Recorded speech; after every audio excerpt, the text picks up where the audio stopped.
বাংলাদেশের কথায় একটা আছে প্রবাদ না, আছে না, আসলের যে থেকে সুদের দাম আসলের বেশি। চেয়ে সুদের দাম বেশি। এটা সত্যি একমাত্র একটা যে মেয়ের যে বিয়ে মা হওয়ার পরে হয়েছে তারা এটা ভালো মতন তার বুঝতে যখন পারবে বাচ্চা হয়ে যায় যে তখন সেটা ভালো মতন করে বাবার বোঝা বাড়িতে যায় যে গেলে তার মানে থেকে বেশি নিজের তার থেকে বাচ্চাদের প্রতি সবার কতটা সবথেকে টান বেশি থাকে টান সবার। থাকে। যাই হোক, তো হ্যালো এভরিওয়ান, আমি আমি মাম্পি তোমাদের সাথে আবার একটু নতুন ভিডিও শেয়ার করতে চলে আসলাম। অনেক দিন অনেকদিন হয়ে গেল যাবত কোনো ভিডিও দেওয়া হয় না। তো যাই হোক, বুঝতেই এটা পারছো হলো দুটো বাচ্চা নিয়ে আমার আমি নাজেহাল নববর্ষের অবস্থা আগের আমার দিনের ভিডিও। দ্বারা, তো মানে তোমাদের হচ্ছে না, সবাইকে তাও শুভ চেষ্টা করছি। যাই নববর্ষ। হোক, এটি হলো সবাই ভালো থেকো, নববর্ষের সুস্থ আগের থেকো, দিনের ভিডিও, সবার যেদিন আমি বাড়িতে ছিলাম। বছরটি খুব বাড়ি ভালো থেকে কাটুক। চলে আসার সময় তার আগের, তো সেদিন ছিল ভাই ছাতু। অনেক দিন, বিয়ের প্রায় 10 বছর হতে চললো, ভাইকে ছাতু দেওয়া হয় না।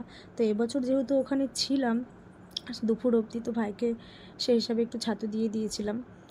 তারপরে সকালবেলায় ঘুম থেকে উঠে স্নান করে ঠাকুমা তো সব রেডি করে ফেলছিল, পুজো টুজো দিয়ে সব রেডি টেডি করে রেখে আমাদেরকে ডাকছিল যে না তোরা ছাতু দে সবাই মিলে। তারপরে সবাই মিলে বসে আমরা এদিকে ছাতু দিলাম। আর আমার মেয়ে তো এই এক টর্চ লাইট নিয়ে খেলে যাচ্ছে, আর ছোটো পুচকিটা ঘুমাচ্ছিল তখন। তারপরে তো ওকে ছাতু বানিয়ে দেওয়া হয়ে গেল। যা, সবার নিয়ম একটু আলাদা, আমাদের নিয়ম এভাবে সেভাবে আমরা দিয়েছি। ঠাকুমা যেভাবে যেভাবে বলেছে সেভাবে সেভাবে করেছে। তো যাই হোক, এভাবে করে সকালবেলার এই পর্বটা আমরা কমপ্লিট করলাম।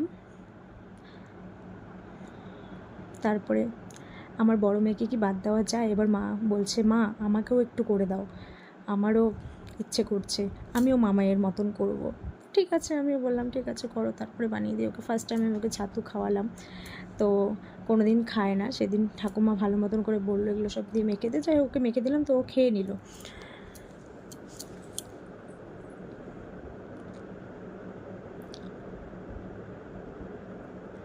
তারপরে এখানে সবাই রেস্ট করছে। ছোটোটা টিভি দেখছে, ও টিভি দেখছে, কী করবে বেচারা। বড়জন এখন ছোটোজনকে সব কিছুর থেকে মানে সব কিছুতে ওর সাথেই সাথ দেয়। ওর এখন শৈশবটা যে কোথায় চলে গেল কি বলবো। তারপরে যাই হোক, যেহেতু বাবার বাড়িতে গিয়েছি আর বাচ্চাদের কিছু হবে না, এটা তো কোনোদিনও সম্ভব না। তো সেক্ষেত্রে আসার দিন মানে কি, আসার 2-3 ঘন্টা আগে সে ঘরেই বসেছিল আমার সাথে, কিন্তু না এখন বাইরে যাবে। মামাইকে বলছে মামাই চলো আমরা লুকোচুরি খেলবো। ব্যাস, লুকোচুরি খেলতে গিয়ে যেহেতু আমাদের বাড়িতে বড় উঠান আর উঠানটা পাকা করা, তো সেখানে ওস্টা খেয়ে পড়ে গিয়ে ব্যথা পেলো। যাই হোক, তো এগুলো রান্না হচ্ছিল। তারপরে যেহেতু ব্যথা পেয়েছিল পায়ে, সেহেতু ও কান্না করতে করতে ঘুমিয়ে পড়েছিল। দেখে খুব খারাপ লাগছিল, কি বলবো। তারপরে এদিকে দেখো, এদিকে হচ্ছে আবার এই মামাই ওর পুচকিটাকে নিয়ে খেলছে, আর ও ওখানে বসে আছে, বলছে মামাই কষ্ট পেও না, আমি আবার আসবো, যেহেতু চলে যাব আমরা। তো ভাই বলছে আবার কবে আসবি। এদিকে আমরা সব রেডি, বেরিয়ে যাব।